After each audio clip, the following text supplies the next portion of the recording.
എൻ്റെ ഭക്ഷണം ഓക്കെയാണ്, ലൈഫ് സ്റ്റൈൽ ഓക്കെയാണ്, ഞാൻ കറക്റ്റ് ടൈമിൽ ഉറങ്ങുന്നുണ്ട്, എല്ലാ കാര്യങ്ങളും ഓക്കെയാണ്. പക്ഷേ എനിക്ക് ആകെ പ്രശ്നമാണ്.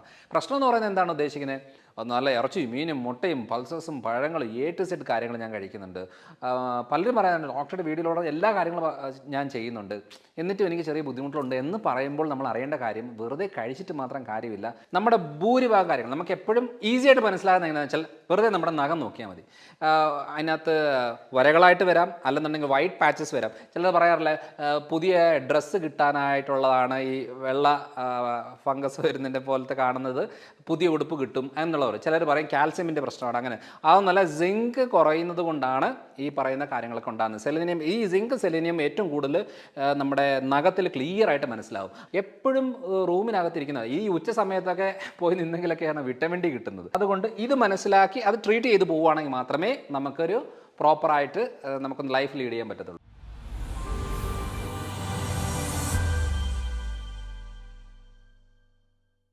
Hello everyone, I'm Dr. Manoj Johnson, lifestyle physician, John Marine Hospital, പാല. നമ്മളിൽ പലർക്കും തോന്നാറുണ്ട് എല്ലാം ഞാൻ ഓക്കെയാണല്ലോ, എൻ്റെ ഭക്ഷണം ഓക്കെയാണ്, ലൈഫ് സ്റ്റൈൽ ഓക്കെയാണ്, ഞാൻ കറക്റ്റ് ടൈമിൽ ഉറങ്ങുന്നുണ്ട്, എല്ലാ കാര്യങ്ങളും ഓക്കെയാണ്. പക്ഷേ എനിക്ക് ആകെ പ്രശ്നമാണ്. പ്രശ്നം എന്ന് പറയുന്നത് എന്താണ് ഉദ്ദേശിക്കുന്നത്? അതായത് മുടി കൊഴിച്ചിലുണ്ട്, ക്ഷീണമുണ്ട്, ടെൻഷൻ ലെവൽ കൂടുന്നു, മറവി ഉണ്ടാകുന്നു, കോൺസെൻട്രേറ്റ് ചെയ്യാൻ പറ്റുന്നില്ല, സ്കിന്നിലൊക്കെ പെട്ടെന്ന് റിങ്കിൾസ് വരുന്നു, മുടി പെട്ടെന്ന് നരയ്ക്കുന്നു, അതേപോലെ എപ്പോഴും മടിയും ക്ഷീണവുമാണ്, ശരീരത്തിൽ വേദനകളുണ്ട്, അപ്പം ഡൈജഷൻ്റെ പ്രശ്നമുണ്ട്. അങ്ങനെ പല രീതിയിലുള്ള കാര്യങ്ങൾ നമ്മൾ നോക്കുമ്പോൾ ടെസ്റ്റ് ചെയ്ത് ഒരു കുഴപ്പം കാണത്തില്ല. പക്ഷേ ഈ പ്രശ്നങ്ങളൊക്കെ ഉണ്ട്.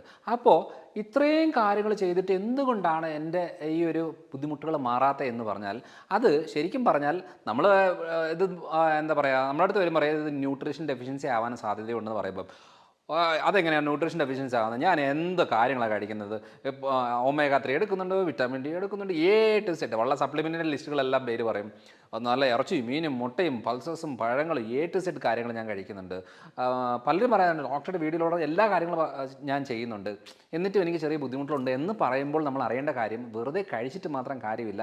ഇതിൻ്റെ ഉള്ളിൽ എന്തൊക്കെ പ്രശ്നങ്ങളുണ്ട് എന്നുള്ളത് മനസ്സിലാക്കിയിട്ട് എന്തുകൊണ്ടാണ് ഇത്രയും കാര്യങ്ങൾ ചെയ്തിട്ട് നമുക്ക് ഈ അളവ് കുറയുന്നത്, വിറ്റമിൻ ഡി എങ്ങനെ കുറയുന്നത്, B12 എങ്ങനെ കുറയുന്നത്, ഫെറിറ്റിൻ എങ്ങനെ കുറയുന്നത്, ഇങ്ങനെ പല കാര്യങ്ങളും നമ്മൾ കുറവായിരിക്കും. പക്ഷെ അതൊരു വലിയ വിഷയമായിട്ട് ഡോക്ടേഴ്സ് പറയാത്തത് കൊണ്ട് നമ്മൾ അതിൻ്റെ റൂട്ട് കോസ് നോക്കത്തില്ല. അപ്പോൾ എന്താണ് എന്നുള്ളതാണ് നമ്മൾ ഈ ഒരു ഇതിലൂടെ ഉദ്ദേശിക്കുന്നത്. അതായത് നമ്മളിപ്പം ഭൂരിഭാഗം ആളുകൾ പറയുന്നത് എനിക്ക് എപ്പോഴും മുടി കൊഴിച്ചില്ല എന്ന് പറയുന്നവരുണ്ട്. അതേപോലെ പല കാരണങ്ങളുണ്ട്. എന്നാലും നമ്മളൊരു ചെക്ക് ചെയ്യുന്ന സമയത്ത് എപ്പോഴും ഈ ഫെറിറ്റിൻ എന്ന് പറയുന്ന ഒരു നമ്മൾ ചെയ്യണം. അപ്പോൾ ഈ ഫെറിറ്റിൻ എന്ന് പറയുമ്പം മനസ്സിലാക്കേണ്ട ഒരു കാര്യം എന്ന് വെച്ചാൽ, ഈ ഫെറിറ്റിനാണ് ശരിക്കും പറഞ്ഞാൽ ഭൂരിഭാഗ സാഹചര്യങ്ങളിൽ ഈ മുടി കൊഴിച്ചിലുണ്ടാക്കുന്നത്. അതായത് ഫെറിറ്റിൻ ഏറ്റവും ഇമ്പോർട്ടൻ്റ് ആയിട്ട് ആവശ്യമുള്ളതാണ് നമ്മുടെ ശരീരത്തിൽ. അതായത് ഈ അയൺ എന്ന് പറയുന്നത് ആക്റ്റീവ് ഫോമാണ്. നമ്മൾ ഫെറിറ്റിൻ എന്ന് പറയുന്നത് സ്റ്റോറേജ് ആയിട്ടിരിക്കുന്നതാണ്. ഈ ഫെറിറ്റിൻ ആവശ്യത്തിൽ നമുക്കില്ല എന്നുണ്ടെങ്കിൽ അയൺ ആയിട്ട് കൺവേർട്ട് ആവില്ല. ഈ അയൺ കുറഞ്ഞു കഴിഞ്ഞാൽ അല്ലെങ്കിൽ ഫെറിറ്റിൻ കുറഞ്ഞു കഴിഞ്ഞാൽ കുറച്ച് നാൾ കൊണ്ട് തന്നെ അവർക്ക് തൈറോയ്ഡ് പ്രശ്നമുണ്ടാകും. കാരണം ഏറ്റവും കൂടുതൽ തൈറോയ്ഡ് ഗ്ലാൻഡിൽ ഫംഗ്ഷനിങ് ആവണമെന്നുണ്ടെങ്കിൽ T3 T4 പ്രൊഡക്ഷനൊക്കെ പ്രോപ്പറായി വരണമെന്നുണ്ടെങ്കിൽ അതിന് ഏറ്റവും കൂടുതൽ ആവശ്യമുള്ളത് അയനാണ്. അപ്പം ഫെറിറ്റിൻ കുറഞ്ഞാൽ തൈറോയ്ഡ് ഉണ്ടാകും, ഫെറിറ്റിൻ കുറഞ്ഞാൽ മുടി കൊഴിച്ചിലുണ്ടാകും. അപ്പം അതിനെന്താ ചെയ്യേണ്ടത്? എന്തൊക്കെയാണ് അതിൻ്റെ കാരണങ്ങൾ?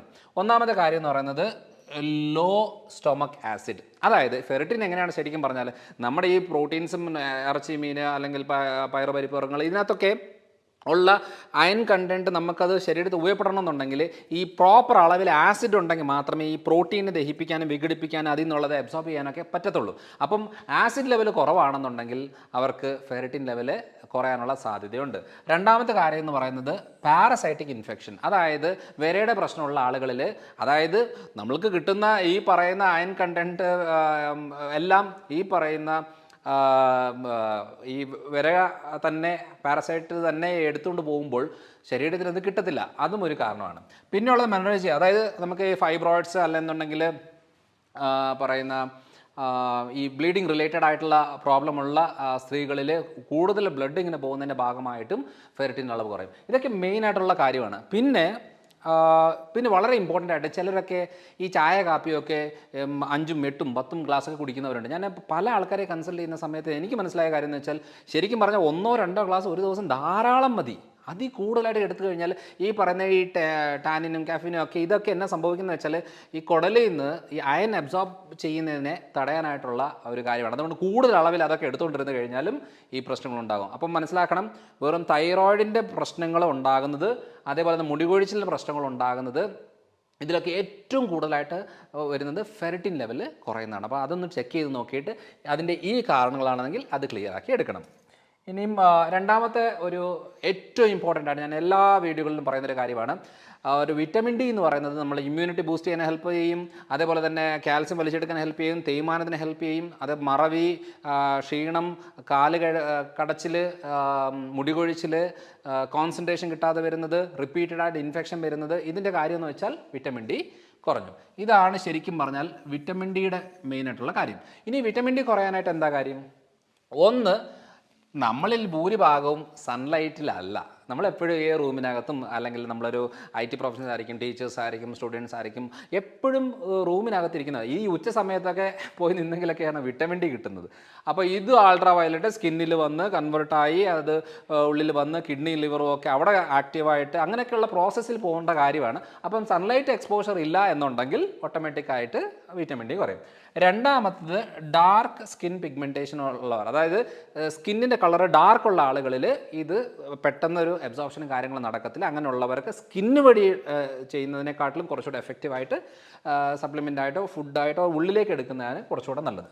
ഈ മാൽ ന്യൂട്രീഷൻ എന്ന് പറയുന്നത് ശരിക്കും പറഞ്ഞാൽ ഫുഡിലൊക്കെ അധികം വിറ്റമിൻ ഡി കിട്ടത്തില്ല, എന്നാലും നമ്മുടെ അബ്സോർപ്ഷൻ പ്രോപ്പർ അല്ലെങ്കിൽ ഡൈജഷൻ പ്രോപ്പർ അല്ലെന്നുണ്ടെങ്കിൽ, അല്ലെങ്കിൽ ഗട്ട് ഡിസ്ബയോസിസ് എന്ന് പറയും, ഗട്ട് ബാക്ടീരിയകൾ പ്രോപ്പറായിട്ട് ഫംഗ്ഷനിങ് ആകുന്നില്ലെന്നുണ്ടെങ്കിൽ ഇതൊന്നും വലിച്ചെടുക്കാൻ പറ്റാത്ത. ചിലർ പറയാറില്ലേ, ഞാൻ എന്തോ ഒരു വിറ്റമിൻ ഡി ആണ് സപ്ലിമെൻ്റ് എടുത്ത്, എന്തോ ഒരു മരുന്ന് എടുത്തു, എന്നിട്ടും എൻ്റെ ബ്ലഡ് ചെക്ക് ചെയ്താൽ വീണ്ടും ഈ 20-ഉം 30-ഉം ഒക്കെയാണ് കിടക്കുന്നത് എന്ന് പറയുന്നതിൻ്റെ കാര്യം എന്ന് വെച്ചാൽ അവിടെ അബ്സോർപ്ഷൻ നടക്കുന്നില്ല. പിന്നെയുള്ളത് കിഡ്നിയും liver failure. Kidney liver failure എന്ന് പറഞ്ഞാൽ എന്താണ്? ഈ വിറ്റമിൻ ഡി എന്ന് പറയുന്നത് ആക്റ്റീവായിട്ട് കൺവേർട്ടായി വരേണ്ടത് ലിവറും കിഡ്നിയും പ്രോപ്പറായിട്ട് ഫംഗ്ഷനിങ് ആകുമ്പോഴാണ്. ഈ അവയവങ്ങളിലാണ് ഇത് ആക്റ്റീവായിട്ട് മാറുന്നത്. ഈ രണ്ട് അവയവങ്ങൾ പ്രോപ്പറായിട്ട് ഫംഗ്ഷനിങ് ആയില്ലെന്നുണ്ടെങ്കിൽ വിറ്റമിൻ ഡി കുറയും. പിന്നെയുള്ളത് ഇത്രയും കാര്യങ്ങളാണ് മെയിനായിട്ടും ശരിക്കും പറഞ്ഞാൽ വിറ്റമിൻ ഡി കുറയാനുള്ള കാര്യം. അപ്പോൾ വിറ്റമിൻ ഡി കുറയുമ്പോൾ തന്നെ ഒത്തിരിയേറെ കാര്യങ്ങളുടെ പ്രശ്നങ്ങൾ ഞാൻ ഓൾറെഡി പറഞ്ഞു. അപ്പോൾ ഈ കാര്യങ്ങളൊക്കെ ഒന്ന് ലെവലാക്കി വരുവാണെന്നുണ്ടെങ്കിൽ മാത്രമേ നമുക്ക് ഉപയോഗമുള്ളൂ. അല്ലാതെ ഒരു സപ്ലിമെൻ്റ് എടുത്താൽ മതി, അല്ലെന്നുണ്ടെങ്കിൽ ഹൈഡോസ് വിറ്റമിൻ ഡി എടുത്താൽ മതി എന്ന് പറഞ്ഞിട്ട് കാര്യമില്ല. അബ്സോർപ്ഷൻ നടന്നില്ലെങ്കിൽ അതും ക്ലിയർ ആകത്തില്ല. അപ്പോൾ ഇത്രയും കാര്യങ്ങൾ മനസ്സിൽ വെച്ച് ഇത് ക്ലിയർ ആക്കിയെങ്കിൽ മാത്രമേ നമുക്ക് വിറ്റമിൻ ഡിയുടെ ഡെഫിഷ്യൻസി ക്ലിയർ ആക്കാൻ സാധിക്കത്തുള്ളൂ. ഇനി വരുന്നത് സിങ്കും സെലേനിയം. ഇതെന്തിനാണ് ഈ സിങ്ക് സെലേനിയം എന്ന് പറയുന്നത് വളരെ ഇമ്പോർട്ടൻ്റ് ആയിട്ട് പറയുന്നതെന്ന് വെച്ചാൽ, നമ്മുടെ ഭൂരിഭാഗം കാര്യങ്ങൾ നമുക്ക് എപ്പോഴും ഈസി ആയിട്ട് മനസ്സിലാകുന്നത് എങ്ങനെയാണെന്ന് വെച്ചാൽ, വെറുതെ നമ്മുടെ നഖം നോക്കിയാൽ മതി. അതിനകത്ത് വരകളായിട്ട് വരാം, അല്ലെന്നുണ്ടെങ്കിൽ വൈറ്റ് പാച്ചസ് വരാം. ചിലർ പറയാറില്ല പുതിയ ഡ്രസ്സ് കിട്ടാനായിട്ടുള്ളതാണ് ഈ വെള്ള ഫംഗസ് വരുന്നതിൻ്റെ പോലത്തെ കാണുന്നത്, പുതിയ ഉടുപ്പ് കിട്ടും എന്നുള്ളവർ. ചിലർ പറയും കാൽസ്യമിൻ്റെ പ്രശ്നമാണ്. അങ്ങനെ അതൊന്നല്ല, സിങ്ക് കുറയുന്നത് കൊണ്ടാണ് ഈ പറയുന്ന കാര്യങ്ങളൊക്കെ ഉണ്ടാകുന്നത്. സെലേനിയം, ഈ സിങ്ക് സെലേനിയം ഏറ്റവും കൂടുതൽ നമ്മുടെ നഖത്തിൽ ക്ലിയർ ആയിട്ട് മനസ്സിലാവും. അങ്ങനെയുള്ള കണ്ടീഷൻ ഉണ്ടെങ്കിൽ അതാണ് ഏറ്റവും കൂടുതൽ ആവശ്യം. നമ്മുടെ തൈറോയ്ഡ് ഫംഗ്ഷൻ പ്രോപ്പറായിട്ട് നടക്കണമെന്ന് സിങ്ക് സെലേനിയം വേണം. നമ്മുടെ ഇമ്മ്യൂണിറ്റി പ്രോപ്പറായിട്ട് വേണമെങ്കിൽ സിങ്ക് സെലേനിയം വേണം. മുടിയും സ്കിന്നും നഖവും ഒക്കെ പ്രോപ്പറായിട്ട് ആരോഗ്യത്തോട്ടിരിക്കണമെന്നുണ്ടെങ്കിൽ സിങ്ക് സെലേനിയം വേണം. അതെങ്ങനെയാണ്? ഒന്ന്, സെയിം കുടലിലെ പ്രശ്നം തന്നെയാണ്, ഗ്യാസ് റിലേറ്റഡ് ആയിട്ടുള്ള പ്രശ്നങ്ങൾ. അവർക്ക് റിപ്പീറ്റഡ് ആയിട്ട് ഇങ്ങനെയുള്ള ബുദ്ധിമുട്ടുണ്ടെന്നുണ്ടെങ്കിൽ ഇതിൻ്റെ അബ്സോർപ്ഷൻ നടക്കത്തില്ല, അതിൻ്റെ പ്രശ്നങ്ങളുണ്ടാവും. രണ്ടാമത്തത് എക്സസീവ് കാർബോഹൈഡ്രേറ്റ് ഇൻടേക്ക്. അതായത് ശരിക്കും പറഞ്ഞാൽ ഈ അരിയും ഗോതമ്പിനകത്തൊക്കെ സിങ്കും സെലേനിയം ഒക്കെ ഉണ്ട്. പക്ഷേ ഇത് ഓവറായിട്ട് കഴിക്കുന്ന ആളുകളിൽ ശരീരം അത് ഉപയോഗിക്കാതെ ഉള്ളതും കൂടെ പുറത്ത് കളയുന്ന രീതിയിലേക്ക് വരും. അപ്പോൾ അതുകൊണ്ട് ഹൈ ഇൻടേക്ക് ഓഫ് കാർബോഹൈഡ്രേറ്റ് വന്നു കഴിഞ്ഞാൽ ഓട്ടോമാറ്റിക്കായിട്ട് ഇത് കുറഞ്ഞു വരും. അപ്പോൾ ഇത് ഏറ്റവും കൂടുതൽ ആവശ്യമാണ് ശരീരത്തിൻ്റെ പ്രതിരോധ ശക്തിക്കും നോർമൽ ഫങ്ഷനിങ്ങിനും തൈറോയ്ഡ് ഫങ്ഷനും അതേപോലെ തന്നെ സ്കിന്ന്, നഖം, മുടി, ഈ പറയുന്ന പല കാര്യങ്ങൾക്കും, ഈ അതേപോലെ തന്നെ ഈ പല ഹോർമോൺസ് ഉണ്ടാകാനായിട്ടും കൺവേർഷനും കുറേ കാര്യങ്ങൾക്ക് ഇത് ആവശ്യമാണ്. ഇത് കുറഞ്ഞാൽ തന്നെ ഒത്തിരിയേറെ ബുദ്ധിമുട്ടുകൾ ഉണ്ടാകും. അതുകൊണ്ട് ഇത് മനസ്സിലാക്കി അത് ട്രീറ്റ് ചെയ്ത് പോവുകയാണെങ്കിൽ മാത്രമേ നമുക്കൊരു പ്രോപ്പറായിട്ട് നമുക്കൊന്ന് ലൈഫ് ലീഡ് ചെയ്യാൻ പറ്റത്തുള്ളൂ. ഇനിയുള്ളത് B12. B12 എല്ലാവർക്കും അറിയാം. ശരിക്കും പറഞ്ഞാൽ അത് ഇപ്പോൾ വെജിറ്റേറിയൻസ് ആണെന്നുണ്ടെങ്കിൽ B12 പൊതുവേ കുറവായിരിക്കും. കാരണം അതിനനുസരിച്ച് വെജിറ്റേറിയൻ ഫുഡിനകത്ത് അധികം B12 ഇല്ലാത്തത് കൊണ്ട് നമുക്ക് ആ ഒരു വേണ്ടുന്ന അളവിൽ നമുക്ക് കിട്ടത്തില്ല. പക്ഷേ വെജിറ്റേറിയൻ ഫുഡ് എന്ന് പറയുന്നത് ഒരിക്കലും മോശമായിട്ടല്ല പറയുന്നത്. എന്നാലും ഇവല്യൂഷൻ വെച്ച് നോക്കുമ്പോൾ നമ്മുടെ വിശ്വാസവും നമ്മുടെ താല്പര്യങ്ങളും നമ്മുടെ കൾച്ചർ നമ്മുടെ അങ്ങനെയൊക്കെ നോക്കിക്കൊണ്ട് നമ്മളൊരു കാര്യം ചെയ്യുന്നത് നമ്മുടെ മാത്രമായിട്ടുള്ള കാര്യമാണ്. അതൊരിക്കലും ശരീരത്തിന് നോർമൽ രീതിയായിട്ട് യാതൊരു ബന്ധവുമില്ല. നമുക്ക് വെജിറ്റേറിയൻ ഫുഡ് കഴിച്ചിട്ട് അത് മാത്രം ഫോക്കസ് ചെയ്യാൻ താല്പര്യമെങ്കിൽ അങ്ങനെ ചെയ്യാം. പക്ഷേ അന്നേരം B12ൻ്റെ സപ്ലിമെൻറ്റോ കാര്യങ്ങൾ എന്തെങ്കിലും എടുക്കേണ്ടി വരും എന്നുള്ളത്. പക്ഷേ നോൺ വെജ് കാര്യങ്ങളോ ഉള്ള ആളുകളിൽ പ്രോപ്പറായിട്ട് മെയിൻറ്റെയിൻ ആയി പോവും. എന്നിട്ടും ആകാത്ത ആൾക്കാരുണ്ട്. അങ്ങനെ ഉണ്ടെന്നുണ്ടെങ്കിൽ ഹൈപ്പോ ആസിഡിറ്റി കണ്ടീഷനാണ്. അതായത് ആസിഡ് പ്രൊഡക്ഷൻ കുറഞ്ഞു കഴിഞ്ഞാലും B12ൻ്റെ പ്രശ്നങ്ങളുണ്ടാകും. അതേപോലെ തന്നെ ഓട്ടോ ഇമ്മ്യൂൺ ഡിസോർഡർ എന്ന് പറയുന്ന പല രീതിയിലുള്ള കുടൽ സംബന്ധമായിട്ടുള്ള പ്രശ്നങ്ങളുള്ള കണ്ടീഷനിലും ഇതിൻ്റെ അബ്സോർപ്ഷൻ നടക്കത്തില്ല.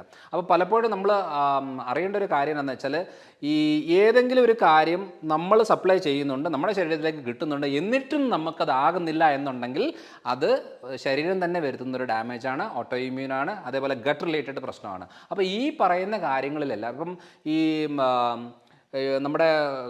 നമ്മുടെ സ്റ്റൊമക്കിലുള്ള പെരൈറ്റൽ സെൽസ് ആണ് ആസിഡ് പ്രൊഡക്ഷൻ നടത്തുന്നത്. അതേപോലെ തന്നെ B12നെ ഉണ്ടാകാനായിട്ട് ഹെൽപ്പ് ചെയ്യുന്നത്. അപ്പം ഈ പറയുന്ന ആസിഡ് പ്രൊഡക്ഷൻ കുറയുമ്പോൾ തന്നെ B12ൻ്റെ അളവ് കുറയും. അപ്പം ബോഡിയിൽ തന്നെ പ്രൊഡ്യൂസ് ചെയ്യാൻ പറ്റുന്ന ഒരു വിറ്റാമിനും കൂടിയാണ് B12. അപ്പോൾ അതിനകത്ത് വേരിയേഷൻ വരിക എന്ന് പറഞ്ഞാൽ ചിലരുടേത് ഭയങ്കര ഹൈ ആയിരിക്കും, 1000ന് മുകളിലൊക്കെ ആയിരിക്കും, ചിലരുടേത് ഒരു 200ന് താഴെ ആയിരിക്കും. അപ്പോൾ അങ്ങനെയുള്ളത് ഇത് രണ്ടും ലിവർ ഗട്ട് റിലേറ്റഡ് പ്രശ്നങ്ങളിലാണ് ഏറ്റവും കോമൺ ആയിട്ട് വരുന്നത്. അപ്പം ഈ പറയുന്ന കാര്യങ്ങളൊക്കെ ഇത്രയും നമ്മൾ ഫോക്കസ് ചെയ്ത് പോവുകയാണെങ്കിൽ അപ്പോൾ നമ്മൾ ചെക്ക് ചെയ്യേണ്ടത് എന്താണ്? ഫെററ്റിൻ ചെക്ക് ചെയ്യണം, അതേപോലെ തന്നെ വിറ്റാമിൻ ഡി ചെക്ക് ചെയ്യണം, B12 ചെക്ക് ചെയ്യണം. സിങ്ക് സെലനിയം ഒന്നും ചെക്ക് ചെയ്യേണ്ട, കാരണം അത് കുറച്ച് എക്സ്പെൻസീവ് ആണ്. പക്ഷേ ഈ പറയുന്ന സിംറ്റംസ് ഉണ്ട്, വേറെ ബ്ലഡിൽ വേറെ കുഴപ്പങ്ങളൊന്നും ഇല്ല എന്നുണ്ടെങ്കിൽ ഇപ്പോൾ നമ്മൾ ജോൺ മരീൻസിൽ വരുന്ന ഭൂരിഭാഗം കാര്യങ്ങൾ നമ്മൾ ചെയ്യുന്ന കാര്യം എന്ന് വെച്ചാൽ ഇന്ന പ്രശ്നം ക്ലിയർ ആക്കി തരാം എന്നുള്ളതല്ല പറയുന്നത്. നമ്മൾ ഈ പറയുന്ന എന്താ തൈറോയ്ഡ് ഫംഗ്ഷൻ നോർമൽ ആകാനുള്ള കാര്യങ്ങൾ ചെയ്തു കൊടുക്കും, ലിവർ ഒന്ന് ഡീടോക്സിഫൈ ചെയ്ത് അതൊന്ന് ഫംഗ്ഷനിങ് ആകാനുള്ള കാര്യങ്ങൾ ചെയ്തു കൊടുക്കും, ഗട്ട് ഒക്കെ പ്രോപ്പറായിട്ട് ഫംഗ്ഷനിങ് ആകാനുള്ള കാര്യങ്ങൾ ചെയ്യും, സർക്കുലേഷൻ ഓക്കെ ആകാനുള്ള കാര്യങ്ങൾ, ഇങ്ങനത്തെ കുറച്ച് ഇൻറ്റർണൽ ഓർഗൻസിനെ ഒന്ന് ഫംഗ്ഷനിങ് ആക്കി എടുക്കുമ്പോൾ സാധാരണ ഒരു വണ്ടി സർവീസ് ചെയ്യുന്നതിൽ ബോഡി ഒന്ന് സർവീസ് ചെയ്ത് എടുക്കുമ്പോൾ അതിൻ്റെ പണി അത് പ്രോപ്പറായിട്ട് ചെയ്യുമ്പോഴാണ് ഭൂരിഭാഗം പ്രശ്നങ്ങൾ കുറഞ്ഞു വരുന്നത്. അല്ലാതെ ലോകത്തുള്ള എല്ലാ രോഗങ്ങൾക്കൊന്നും നമുക്ക് ചികിത്സ ചെയ്യാൻ പറ്റത്തില്ല. പക്ഷേ നമ്മളോട് പറഞ്ഞ രോഗങ്ങളോ പ്രശ്നങ്ങളോ അല്ലാതെ പറയാത്ത കാര്യങ്ങൾ വരെ എത്രയോ പേര് പറയുന്നുണ്ട്, ഞാൻ ശരിക്കും പറഞ്ഞാൽ എൻ്റെ വയറിന് പ്രശ്നത്തിനാണ്, പക്ഷേ ഞാൻ കുറേ കാലങ്ങളായിട്ട് ഉറങ്ങുന്നില്ലായിരുന്നു, പക്ഷേ ഇപ്പോൾ ഞാൻ സുഖമായിട്ട് കിടന്ന് ഉറങ്ങുന്നുണ്ട് എന്ന് പറയുന്നത്. പക്ഷേ അത് ട്രീറ്റ് ചെയ്തത് ഗട്ടിനാണ്, പക്ഷേ അത് മെച്ചം കിട്ടുന്നത് ഉറക്കത്തിനാണ്. അപ്പോൾ അതുകൊണ്ട് പറയുന്നത് എപ്പോഴും അവയവങ്ങൾ പണിയെടുത്ത് കഴിഞ്ഞാൽ അതിന് വേണ്ടുന്ന പ്രോപ്പറായിട്ടുള്ള കാര്യങ്ങൾ കിട്ടിക്കഴിഞ്ഞാൽ അതിൻ്റെ പണി അത് എടുത്തോളും. അതിൻ്റെ ഭാഗമായിട്ട് നമ്മൾ അറിയുന്നതും അറിയാത്തതുമായിട്ടുള്ള കുറേ പ്രശ്നങ്ങൾ ശരീരം തന്നെ റിപ്പയർ ചെയ്തെടുക്കും. അപ്പോൾ ഇത്രയാണ് മെയിനായിട്ടും. അല്ലാതെ നമ്മൾ എന്ത് കഴിക്കുന്നുണ്ട്, കുറേ സപ്ലിമെൻ്റ് എടുക്കുന്നുണ്ട്, അഡ്വർടൈസ്മെൻറ്റ് കണ്ടു എന്നാൽ അതെടുക്കുക, ഇവിടെ പറഞ്ഞു അത് ഇതെടുക്കാം, അങ്ങനെയൊക്കെ പറഞ്ഞിട്ട് കാര്യമില്ല. ഇതൊക്കെ ഫങ്ഷനിങ് ആണെങ്കിൽ മാത്രമേ നമുക്ക് ഉപയോഗപ്പെടുത്തുള്ളൂ. അപ്പോൾ ഇത്രയാണ് ഞാൻ ഈ വീഡിയോയിലൂടെ ഉദ്ദേശിക്കുന്നത്. അപ്പോൾ അടുത്ത തവണ അടുത്തൊരു വീഡിയോയുടെ വരാം.